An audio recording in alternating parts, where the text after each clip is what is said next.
Akira est un film de 1988 réalisé par Katsuhiro Otomo, basé sur le manga également par Katsuhiro Otomo.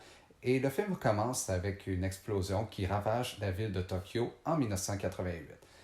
Qu'est-ce qui s'est passé? Qu'est-ce qui a causé cette explosion? On ne le sait pas. Et on coupe ensuite à 31 ans plus tard où la ville de Tokyo est rebâtie et se nomme maintenant Néo-Tokyo, où règne la corruption, la délinquance, la violence, les manifestations anti-gouvernementaux et les avancées technologiques. Et on suit un groupe de jeunes délinquants qui passent leur nuit à flâner, à s'amuser, à aller dans les bars et à faire des poursuites en moto.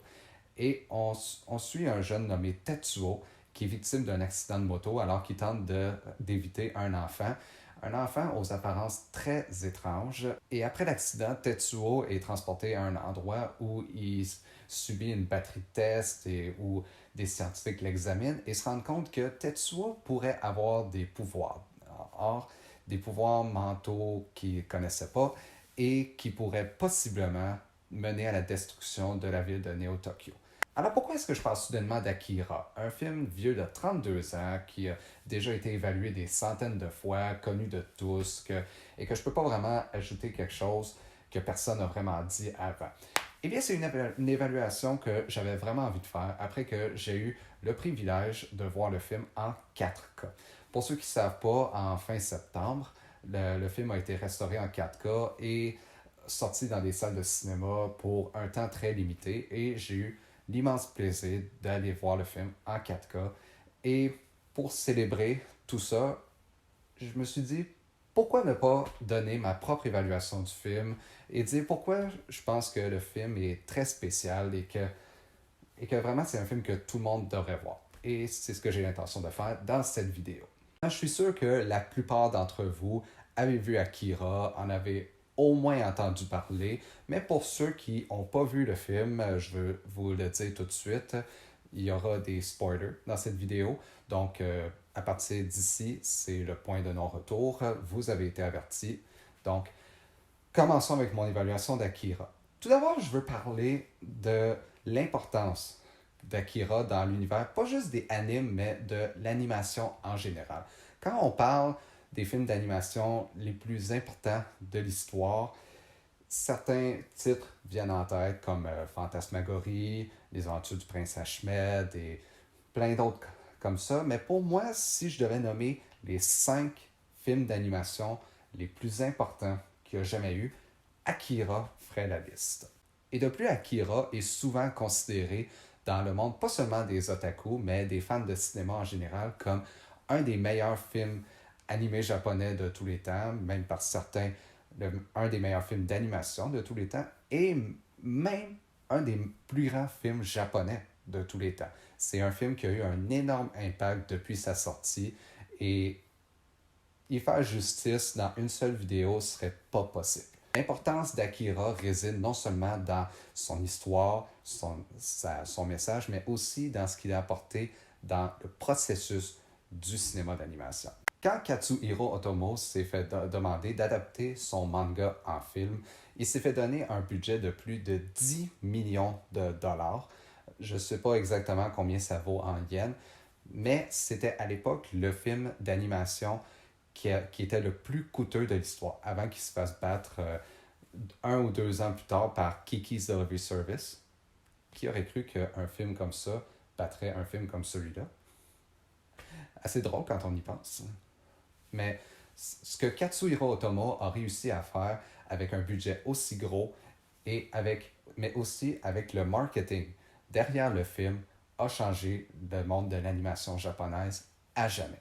La première chose à mentionner sur Akira est le nombre de dessins qui a été utilisé pour réaliser le film.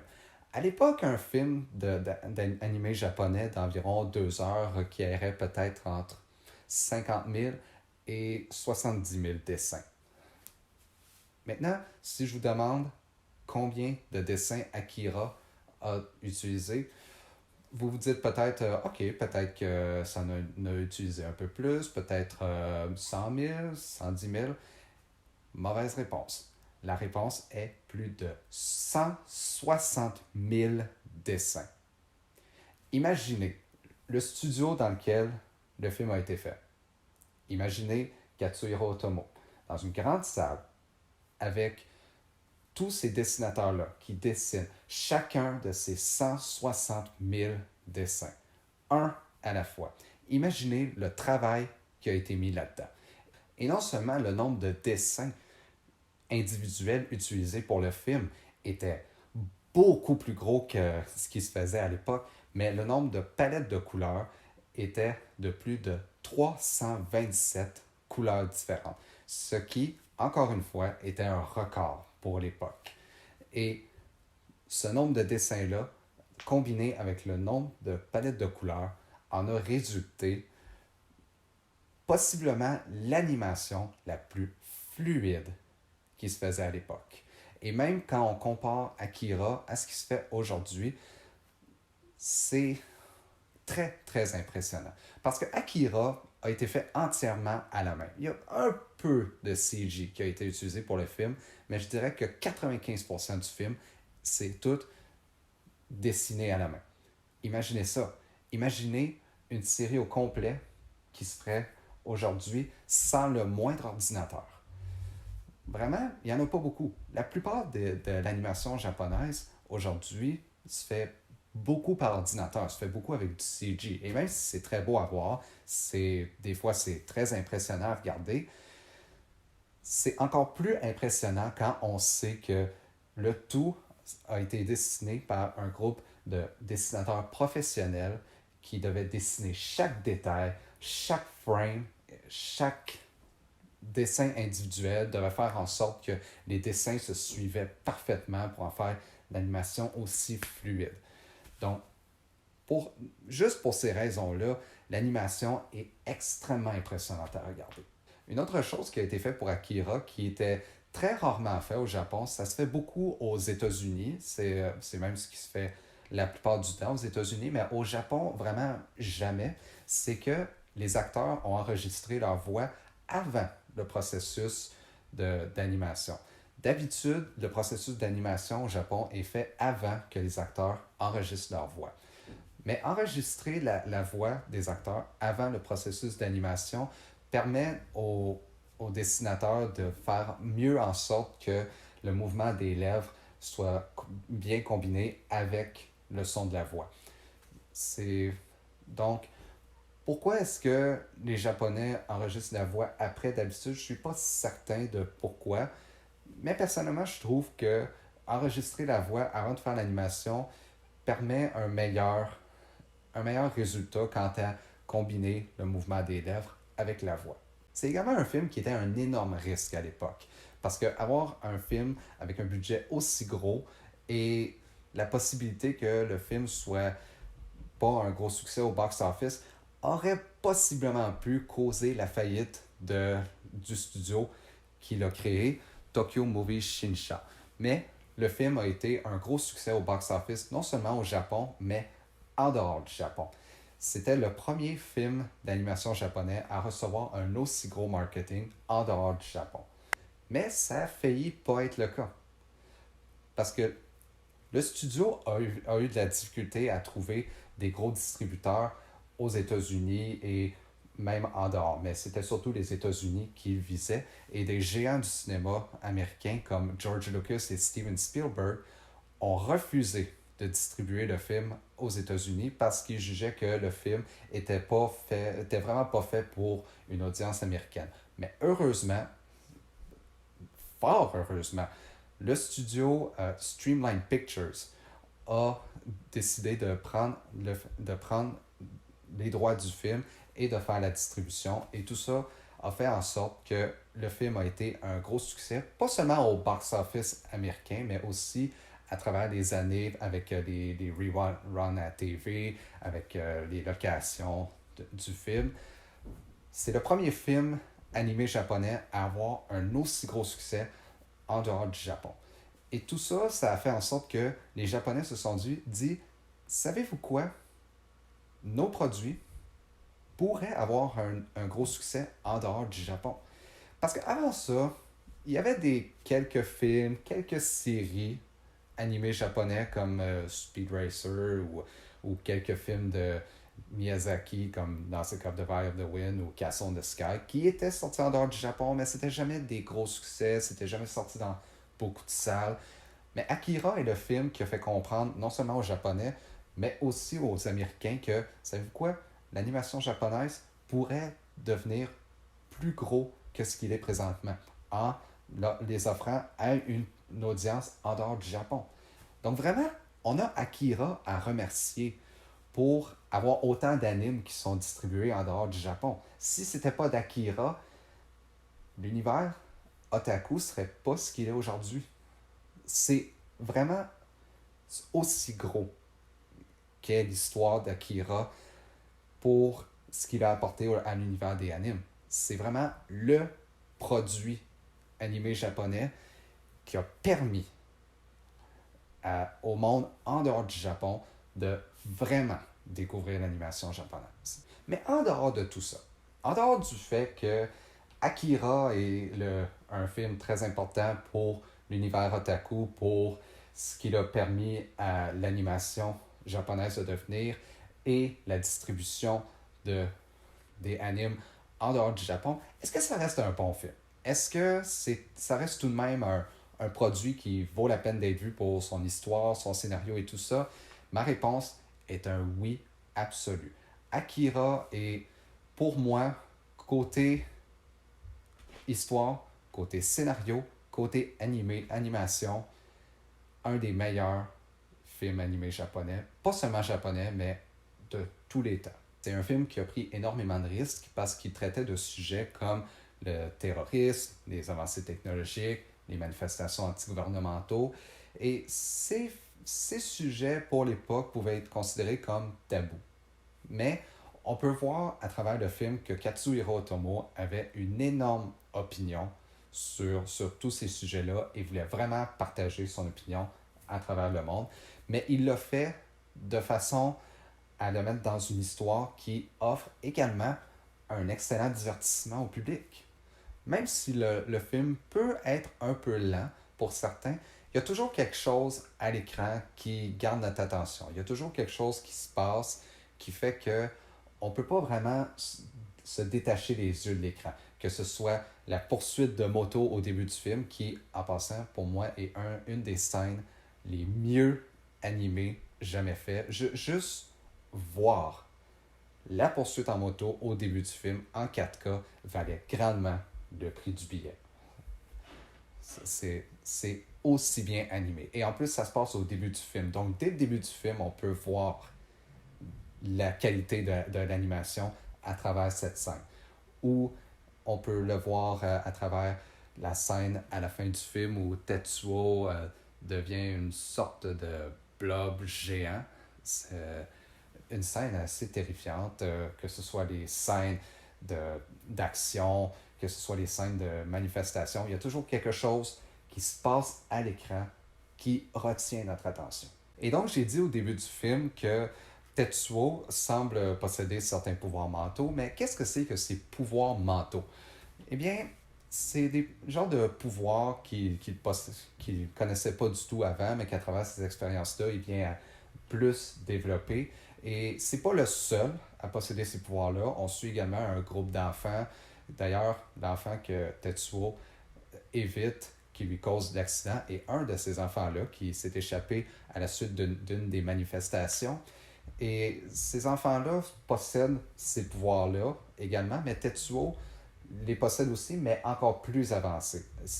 Et il se développe de plus en plus et grâce à ça, il fait de la télékinésie et ça lui cause aussi des hallucinations qui le rendent peu à peu fou.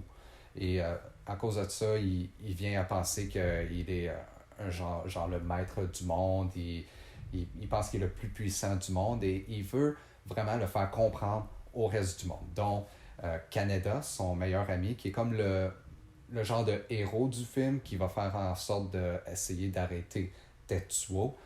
Et il devient un peu fou à cause d'hallucinations, comme il y a une scène où il est dans une chambre d'hôpital, il commence à penser que tout ce qui est dans la pièce est en train de bouger, il vient vers lui, même des oursons en peluche. C'est une scène un peu quand même un peu épeurant. Il y a même une scène où il est dans la rue et il sauve Canada de genre de voleurs et même violeurs. Et il commence à voir tous ces organes qui sortent de lui, qui s'éparpillent partout dans la rue. Il essaie de les remettre en dedans de lui. Et donc, ça lui cause vraiment des hallucinations bizarres qui le rendent peu à peu fou. Donc, c'est ça vraiment les pouvoirs que Tetsuo possède, mais c'est également des pouvoirs que les chercheurs scientifiques viennent à croire qui pourraient égaler celui d'une entité nommée Akira. Mais qu'est-ce que Akira? C'est jamais 100% spécifié dans le film. Il y a plusieurs explications qui sont mises dans le film pour essayer d'expliquer qu'est-ce que Akira. Il y a même une genre d'explication qui dit que comment que l'espèce humaine évolue, comment il est passé de poisson à singe à être humain, que c'est Akira qui a permis tout ça, qui permet aux humains d'avoir l'énergie mentale, d'avoir l'intelligence pour faire les différentes découvertes, les différentes inventions, mais encore là, c'est pas totalement mis au clair. Qu'est-ce, qu'est-ce que Akira est, qu'est-ce que ça représente? On sait seulement que c'est une entité qui est plus grosse que n'importe quoi d'autre sur Terre et que c'est ce qui a causé également l'explosion au début du film parce qu'il a été mal gardé et ça a causé Akira à faire cette énorme explosion. Mais même d'ici la fin du film, ça garde une certaine ambiguïté sur qu'est-ce que Akira. Donc, on a une certaine idée de ce qu'Akira est, mais on n'a pas une idée à 100% de ce que c'est. C'est vraiment ouvert aux interprétations. Le film présente un univers à travers Néo-Tokyo qui est ravagé non seulement par la délinquance, mais aussi par le renforcement policier, les manifestants contre le gouvernement, le terrorisme, et où chacun doit combattre pour sa survivre. C'est, c'est une ville avec un énorme design, un peu à la Blade Runner, qui vraiment nous présente un monde où on peut presque dire que c'est l'anarchie. C'est vraiment chacun doit se combattre pour survivre et il n'y a pas tant de gouvernement pour gérer tout ça. C'est vraiment un univers où il n'y a pas vraiment de pouvoir. Personne n'a vraiment de pouvoir dessus. On peut presque dire que les forces policières ont un certain pouvoir, mais vraiment pas entier. On peut dire que c'est l'anarchie vraiment. Et c'est même un film qui nous fait penser que notre univers pourrait devenir comme ça un jour. Même que dans certaines parties du monde, c'est déjà comme ça. Et ça, c'est vraiment une représentation de ce que le Japon, certaines parties du Japon sont devenues après les bombardements lors de la Deuxième Guerre mondiale. C'est vraiment un genre de message là-dessus. Hey, c'est ça qui est arrivé au Japon après les bombardements. Si ça arrive à nouveau, ben c'est probablement comme ça que le Japon va devenir. C'est vraiment une sorte de message que Otomo a essayé de nous faire comprendre. Et pas seulement au Japon, mais des, des bombes comme ça ou des gros ravages n'importe où dans le monde pourraient résulter d'un univers comme celui-là. Et ces messages, tels que sur la guerre, le gouvernement, le terrorisme, tous présentés de façon un minimum subtile, mais tout en restant un excellent divertissement, font de Akira, je pense, le film animé japonais le plus important de son histoire, mais je pense aussi que c'est un des meilleurs en ce qui a trait à un excellent divertissement, à son scénario et à tout ce qui fait un film un bon divertissement. Et c'est aussi un film qui a eu une énorme influence, non seulement sur plein de réalisateurs et d'artistes japonais, mais aussi plein de réalisateurs à travers le monde, comme les frères Wachowski, Ryan Johnson et même Christopher Nolan. Et tout ça combiné ensemble, pour moi, font de Akira un film qui doit être vu par tout le monde. Et pour toutes ces raisons, je donne à Akira une note parfaite de 10 sur 10. C'est une pièce de cinéma qui, selon moi, doit être conservée. Et j'espère vraiment que Hollywood ne va pas ruiner la franchise avec son adaptation en live action. J'ai même entendu dire que Christopher Nolan avait été suggéré pour le réaliser. Donc, le film pourrait être en de très bonnes mains, mais on ne sait jamais. Même le plus grand des artistes peut faire un mauvais film. Donc, c'était mon évaluation d'Akira. J'espère que vous avez apprécié. J'espère que vous avez aimé mon évaluation. J'ai certainement eu du plaisir à le faire. Et je vais peut-être en faire d'autres dans le futur, des films ou des séries animées japonais qui selon moi, ont été très influents. Je pourrais en faire un jour de Ghost in the Shell ou de Cowboy Bebop. Ça... Laissez-moi savoir dans les commentaires si vous seriez intéressé. Donc, si vous n'avez pas vu Akira, pourquoi vous avez regardé la vidéo? J'ai dit au début qu'il y aurait des spoilers, mais bon, même si c'est le cas, je vous le suggère fortement. Et donc, je vous revois la prochaine fois. Et n'oubliez pas, soyez otaku. À la prochaine.